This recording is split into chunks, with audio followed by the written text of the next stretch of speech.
Hello everyone, before we begin today's video, I need your help. We've noticed that the channel is losing traction, and subscribing is one of the best ways you can help us. It's quick, free, and allows us to continue bringing you great content. Your support means everything. Let's keep this channel growing collectively. Where are you watching from?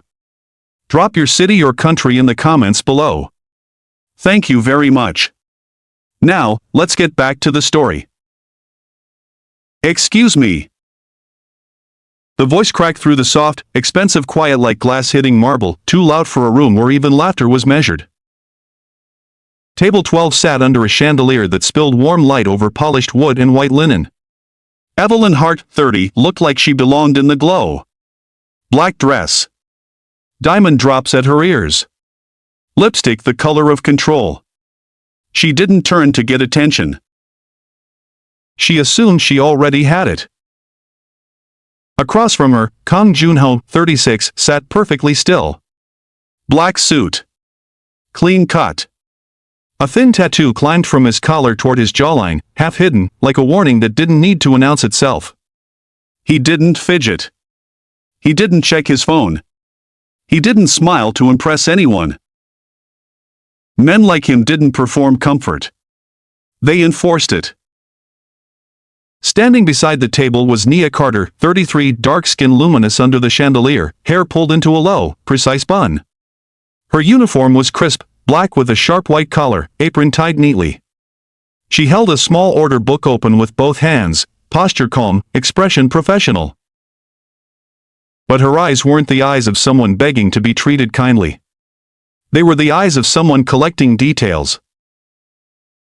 Evelyn leaned back slightly, glanced at the water glass, and let out a small, theatrical sigh. I said still water, she snapped. Not sparkling. Nia's tone stayed even. Of course, ma'am. Still water.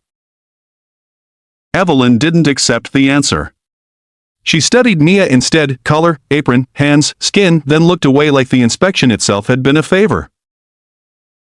This place is supposed to hold a high standard, Evelyn said, just loud enough for nearby tables to hear. And I'm not in the mood for mistakes tonight. A few guests glanced over and then looked away again, as if discomfort was something you could avoid by refusing to witness it. Kang's eyes remained down, focused on the menu, but his attention wasn't on the words. It was on the room. On the rhythm. On the way a waiter he didn't recognize paused too long near the hallway. On the man at the bar who hadn't taken a sip of his drink since he arrived. On the pair by the entrance sitting too upright, watching table 12 like it mattered more than the food. Nia noticed the same things. She didn't react. She simply turned a page in her order book, slow and deliberate, buying a second. Evelyn's phone sat on her lap under the tablecloth. The screen flashed briefly, casting a faint blue light against her fingers. Her thumb moved once, quick, practiced, like she was sending a cue to someone who already knew the script.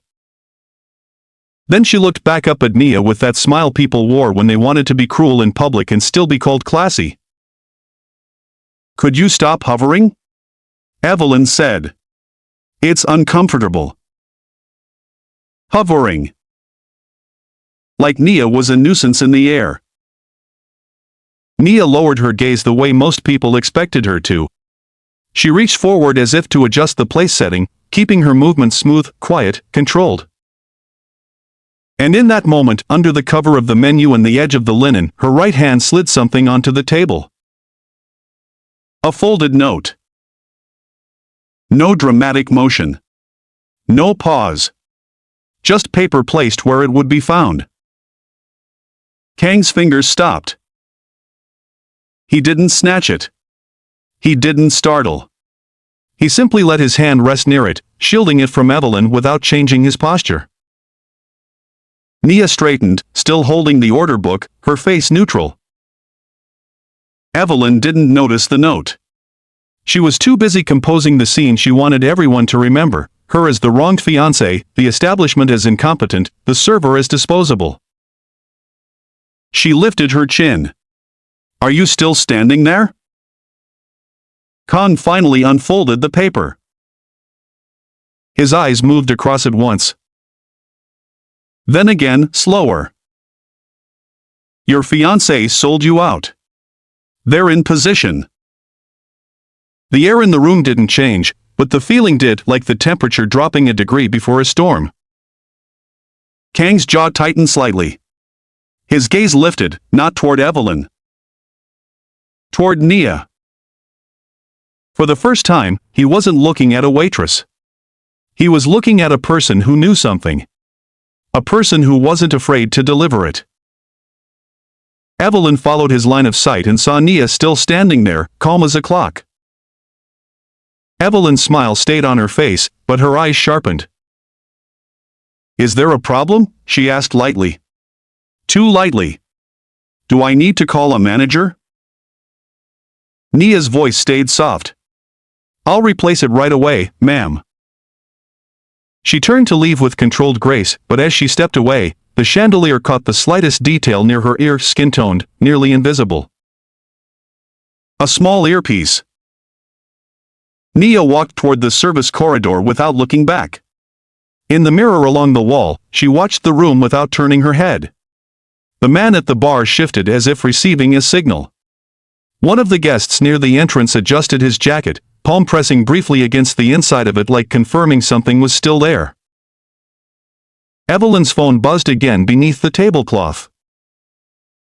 She glanced down. On her screen was a drafted text, 2 words, ready to send. Now. At that exact moment, the heavy front doors opened, letting a thin draft of colder air slip into the golden room. Kang folded the note under his palm, hiding it like a secret that could save his life. Evelyn lifted her gaze, smile intact, but the corner of it twitched, just once. Before we continue, where are you watching from? Drop your city or country in the comments below. And if you believe in dignity and justice, hit like and subscribe. These stories spark change. And we're glad you're here. Now, back to Nia. Nia didn't rush. That was the first thing that made the room feel wrong, how calmly she moved while danger rearranged itself behind her. She slipped through the service door and let it close on the dining room's glamour. The noise softened into a muffled hum. Plates. Jazz. The illusion of normal. She pressed 2 fingers behind her ear, subtle as adjusting hair. Regina, she murmured. Eyes on the front. A beat of silence in her earpiece, then a calm reply. I'm on it. Regina Mills, 47, head of security, former military, built like discipline in a tailored blazer. If she said she was on it, she was already 2 moves ahead. Nia walked past the dish station, past a line cook who nodded without question. The staff here respected her even in disguise, though most didn't know why. They just knew that when Nia Carter was present, standards tightened and nonsense died fast. At a small service console, she pulled up the floor plan. Table 12. Sightlines. Entry points. Hallway to private suites. Kitchen corridor. Staff elevator. She didn't need to hack anything. Luxury wasn't freedom, it was control that felt effortless. Her finger hovered over a discreet command, Incident Protocol VIP. A soft chime. Nothing dramatic. But somewhere, cameras flagged. Doors shifted. Access changed in quiet, legal ways. She opened a live feed and scanned faces. The man at the bar. The stiff-backed pair near the entrance. A waiter she didn't recognize lingering where staff didn't linger. Then she saw her. A woman in a clean blazer near the edge of the bar area, posture casual but eyes sharp. Not a guest enjoying a drink. Not staff. Someone watching the watchers. Nia didn't stare. She didn't signal. She simply filed it away, because this wasn't the first time she'd asked a federal contact to be close when something smelled like a staged incident. Nia stepped back onto the floor with a fresh bottle of still water, perfectly chilled. Evelyn saw her coming and lifted her chin like a judge ready to punish. "This is the third time," Evelyn said to the room, not the table. "I don't know what kind of training they do here, but it's embarrassing." Nia set the bottle down with the label facing outward. "I apologize for the inconvenience, ma'am." Kong didn't look at Nia now. He looked at Evelyn. "Who's in position?" Evelyn blinked once. "Too quick." "I don't know what you mean," she said. "You're scaring me." She said it like a cue line. She angled her face so nearby tables could see her eyes widen, her mouth tighten. A controlled tremble, just enough to imply danger. Nia understood the trap. It wasn't about a waitress. It was about narrative. Evelyn's gaze slid to Nia. "Maybe she said something to you," she suggested sweetly. "Maybe she's trying to stir things up." Nia felt the phrase land like oil. She'd heard versions of it her entire life. When truth made people uncomfortable, they called truth a disturbance. Evelyn glanced down. Her phone buzzed. Her thumb hovered again. Then she tapped. Across the dining room, the man at the bar stood. Not hurried. Controlled. Near the entrance, one of the stiff-backed guests shifted into the aisle, subtle, but placed so he now disrupted the cleanest path to the doors. And Nia's earpiece whispered Regina's voice, low and urgent. "They're moving." Nia watched Evelyn keep smiling like nothing was wrong. And she understood exactly what in position meant. It wasn't just about men. It was about exits. It was about witnesses. It was about making sure the story broke the way Evelyn wanted it told. Nia didn't raise her voice. She didn't reach for drama. She made a decision. Earlier that day, long before chandeliers and wine, the hotel had been quiet in the way only expensive buildings could be quiet, like even the walls understood discretion. Nia had walked the executive corridor without an apron and without anyone daring to stop her. Not because she was loud. Because she didn't need to be. In the boardroom, sunlight poured through tall windows and turned the table into a sheet of polished black. Nia slid a folder across the surface. "Explain," she said. The operations director cleared his throat. "Last-minute VIP request. Table 12. Private suite reserved as backup. Full discretion. They requested third-party security." Nia's eyes didn't leave the page. "Through who?" He hesitated. "A contractor named Northbridge." Nia turned the page. "Who signed the authorization?" Another hesitation. The request came in under Evelyn Hart. Nia looked up. No anger. No surprise. Just clarity. She tapped another file, background on Kong Junho. Media called him a businessman. Streets called him something else. Either way, he was trying to go legitimate, shipping, logistics, investments that looked clean from a distance. Men like Kong didn't walk away from their past for free. People build them. Some with bullets. Others with contracts.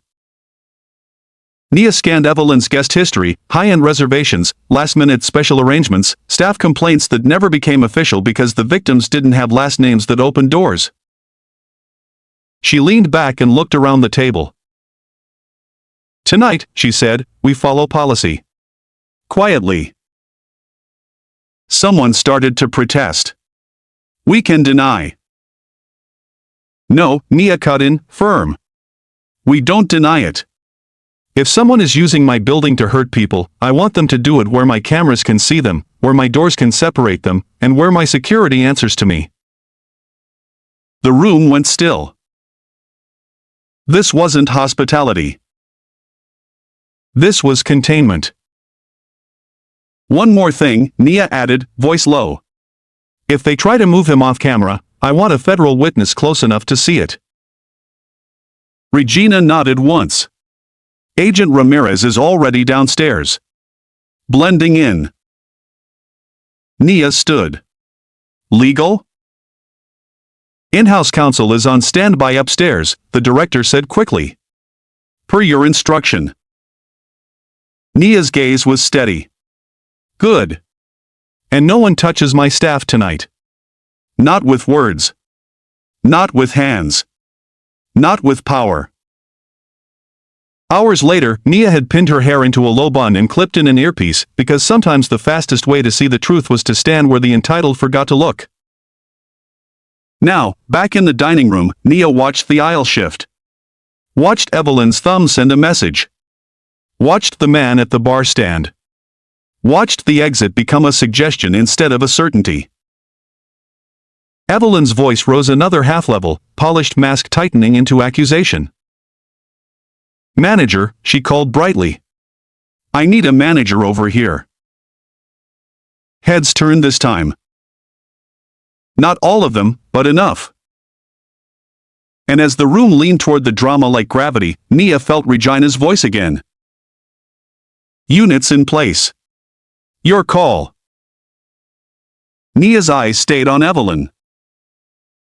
Because the next move would decide whether this became an embarrassment. Or an arrest. The manager arrived fast, too fast, like he'd been waiting in the wings. Tall, polite smile, corporate suit that looked like training. His name tag read Marcus. His eyes moved from Evelyn to Nia with the quick calculation of someone trying to protect the wrong person. Evelyn didn't waste time.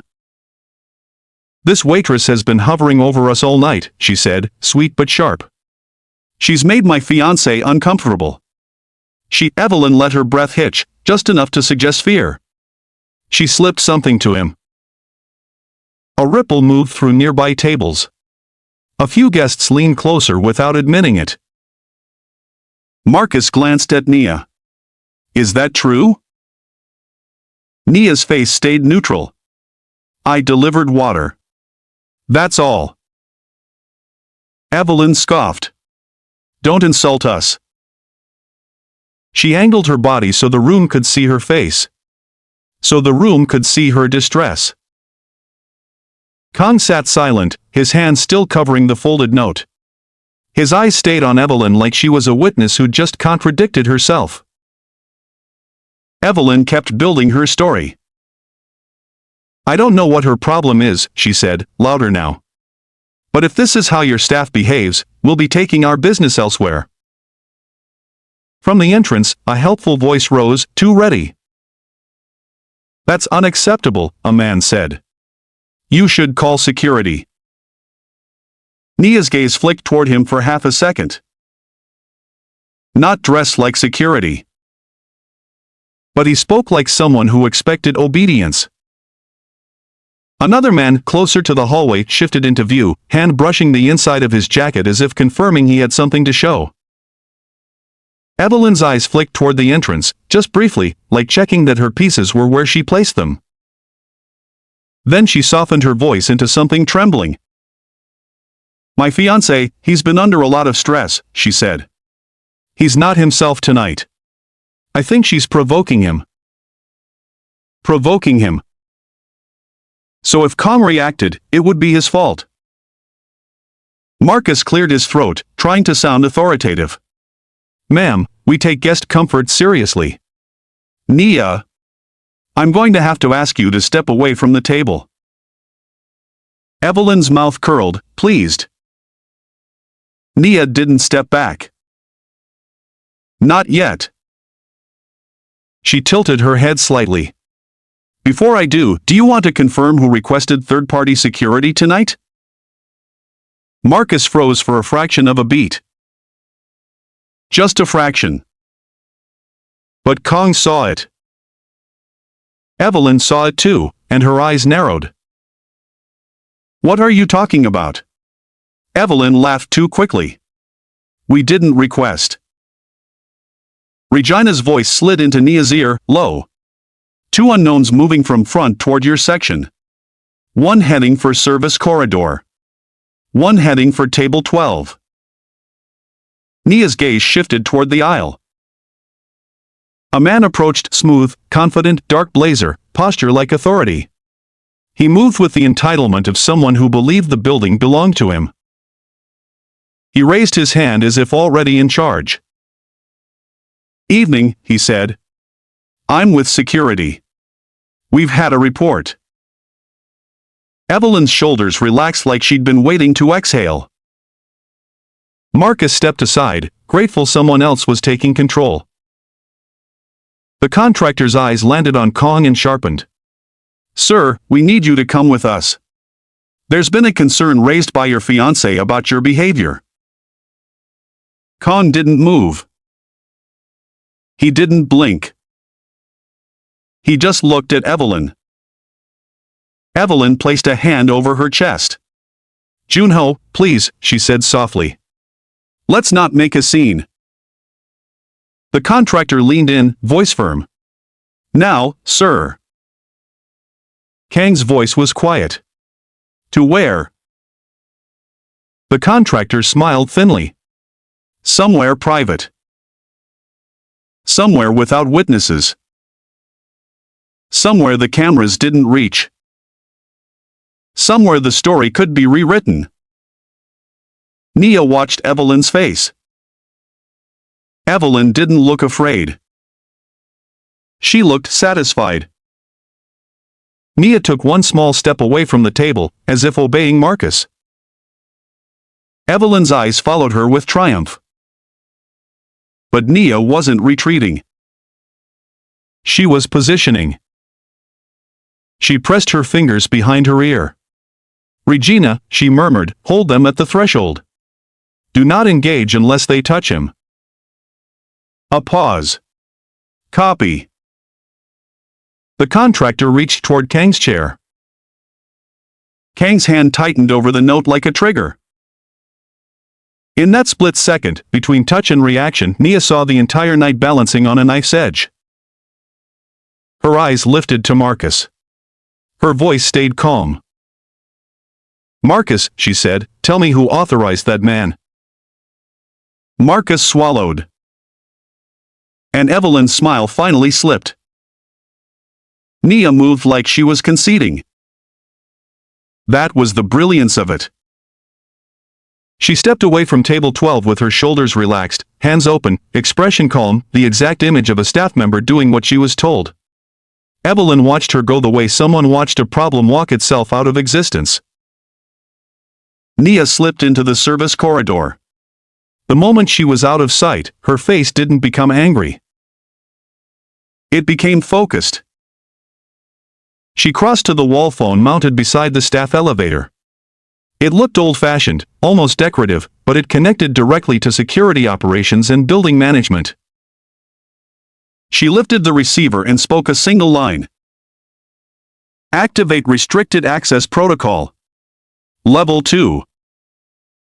No drama. Just authority." In her earpiece, Regina answered instantly. "Executing." Somewhere invisible systems made quiet choices. Elevators stopped accepting public calls to private floors. Side corridors switched to staff-only badge access. Two doors that led into the service hall latched into controlled mode, still fire-safe, still code-compliant, but no longer open to anyone who decided they were entitled. Regina's team shifted position, not sprinting, not drawing attention, simply appearing where they needed to be like shadows that suddenly gained weight. Nia replaced the receiver, checked a small console screen, and saw it confirmed, incident protocol active. She exhaled once. Then she walked back out. On the dining floor, the scene had grown teeth. The contractor stood closer to Kong now. Another unknown hovered near the aisle, half blocking the path to the doors, pretending to examine a wine list. Evelyn sat upright, phone in hand like a remote control. Marcus looked trapped between customer service and common sense. "Sir," the contractor said again, "please stand." Kong didn't. He looked at the man's hands instead. Then at Evelyn. Evelyn's voice softened. Jun-ho, don't do this. You're making people uncomfortable. Kang's reply was calm. You made your call. Evelyn blinked. What? Nia approached with the steady pace of someone returning to a table, not entering a battlefield. The contractor glanced at her and dismissed her instantly. Another mistake. Ma'am, he said, without meeting her eyes, step back. Nia stopped a respectful distance away. Who are you with? He smirked. Security. Nia tilted her head. Which company? His eyes tightened. Northbridge. Nia nodded once, as if confirming a detail she already knew. Who authorized you to approach a guest without hotel security present? Evelyn cut in fast. Oh my God, are you still talking? She snapped, then recovered into softness. Marcus, please. Remove her. She's escalating. Marcus opened his mouth, then hesitated. Because he just heard Nia ask the one question he didn't want to answer. The contractor stepped closer to Kang's chair and reached again, this time with intent. That was the line. Before his fingers could touch fabric, Regina appeared at the edge of the section, calm, professional, unmistakably official. Two uniformed hotel security officers flanked her, moving with the quiet confidence of people who didn't need to prove themselves. Regina's voice carried just enough. Sir. Hands off the guest. The contractor stiffened. I'm contracted. Regina didn't blink. Not in this building. Evelyn's eyes widened, annoyed at the interruption. Who are you? Regina's gaze flicked to Evelyn, cool. Security. Real security. Evelyn forced a laugh. This is absurd. I requested. You requested a contractor, Regina cut in. That request is under review. Evelyn's face tightened. Under review by who? Nia answered softly, right on time. By the people responsible for this property. Kang's eyes shifted to Nia again, sharper now. Evelyn followed his gaze, and for the first time, she looked at Nia like she was trying to place her, like she sensed something behind the uniform she couldn't name. Phones were up. Eyes were locked. The chandelier glittered above a scene that no longer felt like dinner. Kong moved his hand. He didn't slam the note down. He didn't wave it. He simply slid something onto the table, slow, deliberate. A ring. The engagement ring. It made a small, clean sound against the wood. Evelyn stared at it, confusion flashing into anger. What is that supposed to mean? Kang's voice was calm. It means you don't get to stand beside me while you sell me. Evelyn's face changed, polish peeling away to reveal something colder underneath. Marcus took a step forward, eyes locked on Nia with sudden recognition, like a man realizing, far too late, that he'd been taking cues from the wrong person. Legal is already in-house, Marcus said, voice tight. Miss Carter asked them to stand by. Evelyn's head snapped toward him. Ms. Carter? Nia untied the apron string at her waist. Small motion. Quiet. Almost gentle. But it landed like thunder. She folded the apron neatly and set it on an empty service tray, as if she respected even the disguise. Marcus's voice came out like a confession. Miss Carter, our CEO. The word spread through the room like electricity. CEO. Evelyn's mouth opened, then closed. That's not possible. Nia met her gaze. It's possible. She took one step closer, not aggressive, not theatrical. Simply present. "I'm Nia Carter," she said evenly. "CEO of Carter Hospitality Group. This hotel is one of my properties." Evelyn's eyes flashed with anger, then panic. "You're lying. You're a waitress." Nia's voice didn't rise. "Tonight, I wore a uniform to see how people behave when they think I'm powerless." The silence wasn't polite. It was heavy. Regina turned to the contractor. "You are not authorized to operate in this building. You will exit with us." The contractor tried to posture. "This is private security." A woman stepped forward from near the bar, the one Nia had already noticed. 42, hair pulled back, blazer clean, eyes like steel wrapped in patience. She flashed an ID fast, not for drama, but for clarity. "Agent Sofia Ramirez," she said calmly. "Sir, step aside and show your credentials." Evelyn's face tightened. "Federal agent? For what?" Agent Ramirez kept her tone plain. "We have questions about what you set in motion tonight." Evelyn's laugh cracked. "That's insane." Nia held up her phone, not to threaten, not to brag. Just to confirm. "My security systems recorded your contractor's entry, movement, and communications," she said. "We also have your authorization request and message timing. Everything is preserved." Marcus swallowed. "We have full footage, ma'am." Evelyn's eyes darted to Kang. "Junho, tell them." Kang's voice was calm and final. "You sold me out." The words didn't explode. They sank. And the room, finally, understood that the real power in a place like this wasn't volume. It was receipts. The shift in the dining room was immediate and ugly in its honesty. People who had stared at Nia like she was furniture suddenly stared at her like she was a headline. Phones lifted higher. Guests leaned in, hungry to capture the moment they almost ignored. Evelyn felt the oxygen change.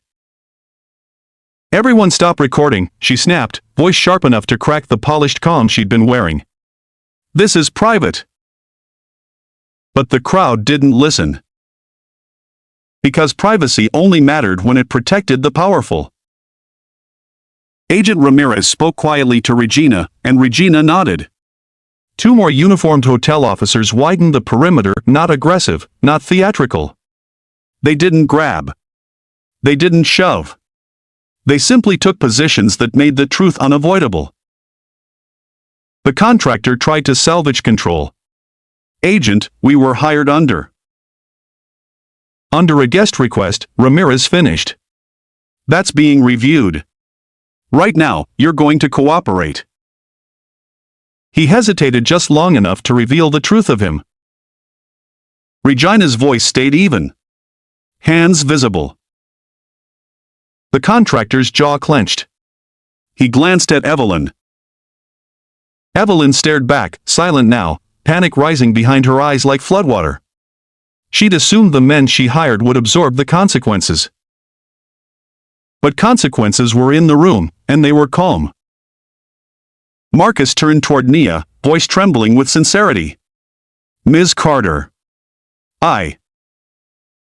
Nia cut through it, not cruel, just clear. "Protect your staff. That's what matters." Evelyn snapped back to Nia, voice shaking with anger. "You set me up." Nia's expression didn't change. "You set yourself up." Evelyn's face twisted. "You think this is some moral lesson? You think you can humiliate me and call it justice?" Phones moved closer. The room waited. And then Evelyn made the mistake that ended whatever sympathy she might have manufactured. She looked straight at Nia, openly bitter, and let the truth behind her smile spill out. "You people always do this," she hissed. You play victim until you get power, and then you. A collective sound moved through the room: shock, discomfort, recognition, guilt. Even the people who didn't want to care couldn't unhear it. Nia didn't flinch. Her voice stayed quiet. I didn't play victim, she said. I played observer. Evelyn's breath hitched. Don't act superior. Nia held her gaze. In my building, you don't speak to people like that. Agent Ramirez stepped in smoothly, cutting off the spectacle before it became a shouting match. Miss Hart, she said, I need you to step with me. Evelyn recoiled. I'm not going anywhere.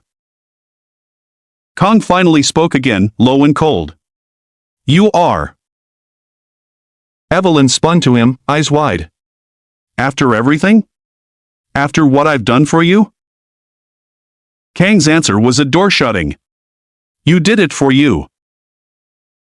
Evelyn's hands trembled as she grabbed her phone, thumb moving fast, desperate, like a new message could unwrite a night already recorded from 5 angles.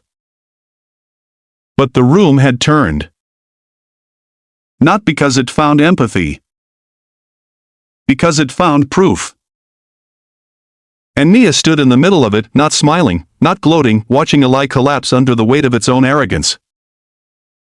Upstairs, the private conference room didn't feel like an interrogation room.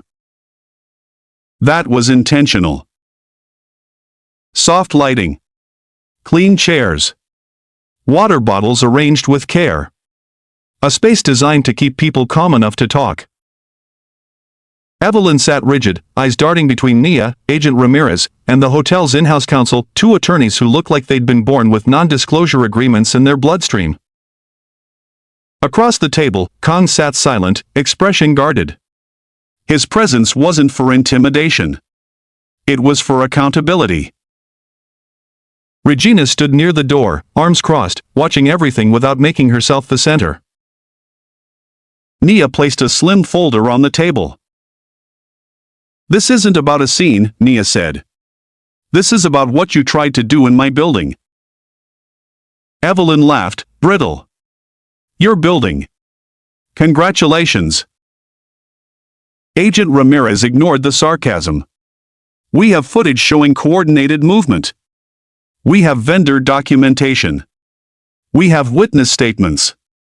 And we have your drafted messages timed to those movements. Evelyn leaned forward, eyes blazing. So what? I hired security for my safety. Nia didn't argue. She didn't get emotional. She slid a printed timeline forward, clean and simple. Your contractor moved into position before any incident occurred, Nia said. Your fiancé was approached with instructions to leave the public floor. That's not protection. That's extraction. Evelyn's jaw tightened. You don't know anything. Kang's voice was quiet. I know you. Evelyn snapped toward him. I was trying to save you. Kong didn't soften. You were trying to control me. Silence fell again. Then Nia did what Evelyn didn't expect. She shifted the conversation away from revenge. My staff filed complaints about you before, Nia said, meeting Evelyn's eyes. Not because you were demanding. Because you were degrading. Evelyn scoffed. They're employees. Nia's voice sharpened, still controlled, but edged. They're people. Nia turned to counsel. I want a formal trespass order for Ms. Hart and any associated vendors pending investigation. I want Northbridge barred from all Carter properties. I want my staff protected from retaliation. One attorney nodded, already typing. Done. Evelyn's eyes widened. You can't blacklist me. Nia's reply was immediate. Watch me. Agent Ramirez folded her hands. Ms. Hart, you can cooperate and clarify who else was involved, or this becomes far more complicated. Evelyn's confidence had always rested on the belief that consequences were negotiable. But Nia wasn't negotiating.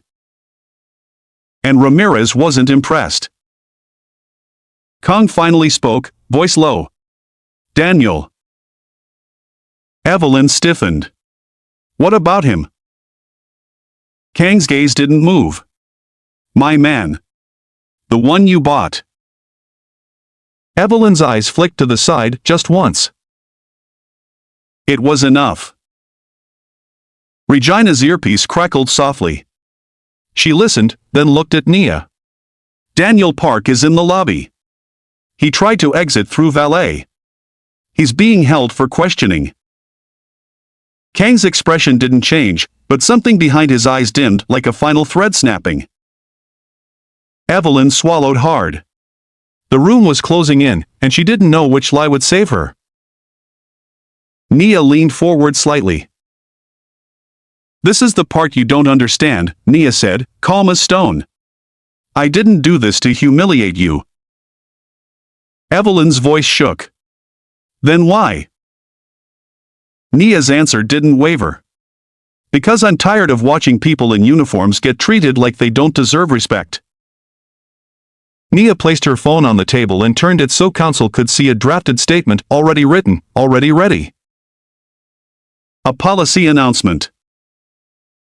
Starting immediately, mandatory dignity training for management, an anonymous reporting system administered by a third party, and a legal support fund for staff facing harassment or discrimination, whether from guests, vendors, or executives. Evelyn stared at it, confused.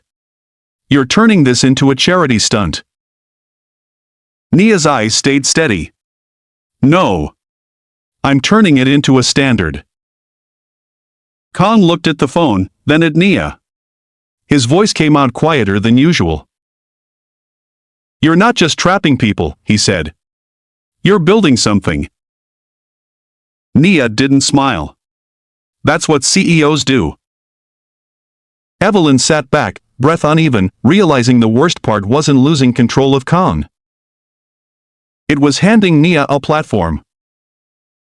And Nia wasn't going to waste it on petty revenge. 3 days later, the story wasn't confined to a chandelier-lit dining room. It was everywhere.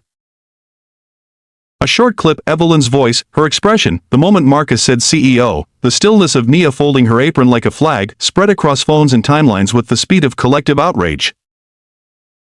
People argued in comments. They always did. Some called Nia a hero. Some called her too calm, as if composure offended them more than cruelty. But the footage didn't lie. And Nia didn't go online to defend herself. She didn't need to. Because her response wasn't a thread. It was action. At Carter Hospitality Group headquarters, Nia stood in front of a clean backdrop and announced the worker dignity policy across every property, hotels, restaurants, venues. Clear process for guest misconduct. Protocol for vendors. Immediate removal authority for harassment. Legal support for staff. Not a speech. A system. The following week, managers were reassigned. A few were terminated. The hotline went live. Staff meetings happened with doors open and notes taken seriously. People learned something uncomfortable. Dignity wasn't a slogan. It was enforceable. Evelyn Hart's world didn't explode in one dramatic moment. It eroded. Invitations stopped arriving. Board emails went unanswered. Her friends didn't defend her publicly, they distanced themselves quietly, the way privileged circles always did when someone became inconvenient. Then came the legal consequences, vendor contracts, coordinated action, documented instructions. Whether it ended in charges, settlements, or both, the truth was the same. Her name had weight now. Just not the kind she liked. Daniel Park, the man closest to Kong, faced his own reckoning. No spectacle. No cheap humiliation. Just receipts, financial trails, message timing, and the simple fact that betrayal always leaves fingerprints. Khan didn't get a fairy tale ending either. Agent Ramirez made it clear, if he wanted legitimacy, he would earn it by cooperating, by cleaning house, by letting the law see what it needed to see. And Khan, quiet, proud, dangerous, did something rare. He agreed. Not because he suddenly became good. Because he finally understood what Nia had understood from the beginning. Power without accountability is just another kind of violence. On a late evening, after the press cooled and the lawyers ended their calls, Nia returned to the same restaurant. The chandeliers still glowed. The piano still played. The room still smelled like expensive wine and polished wood. But something had changed. Staff walked a little straighter. Managers watched their tone. And when Nia entered, not in an apron, not as a disguise, people didn't look through her. They looked at her. Not with curiosity. With respect. Marcus met her near the entrance, nervous but sincere. "Miss Carter," he said, "I owe you an apology." Nia studied him for a moment. "Don't apologize to me," she said quietly. "Protect your staff. That's the apology." Marcus nodded, swallowing hard. "Yes, ma'am." Nia walked to table 12 and sat for a moment, alone, just to feel the weight of that night without the noise around it. Regina approached, posture steady. "You did good," she said. Nia's eyes stayed on the table where a ring had glinted under chandelier light like an ending. "It wasn't about doing good," Nia replied. "It was about doing right." Regina nodded once, satisfied. Nia stood, smoothing the sleeve of her blazer, composure settling back into place like armor that didn't clank. As she turned to leave, her voice stayed low, more to herself than anyone else. "Money talks," she said. "But character is currency." And she walked out of her building with the kind of calm that didn't beg to be understood. Because justice didn't need to shout. It just needed backbone.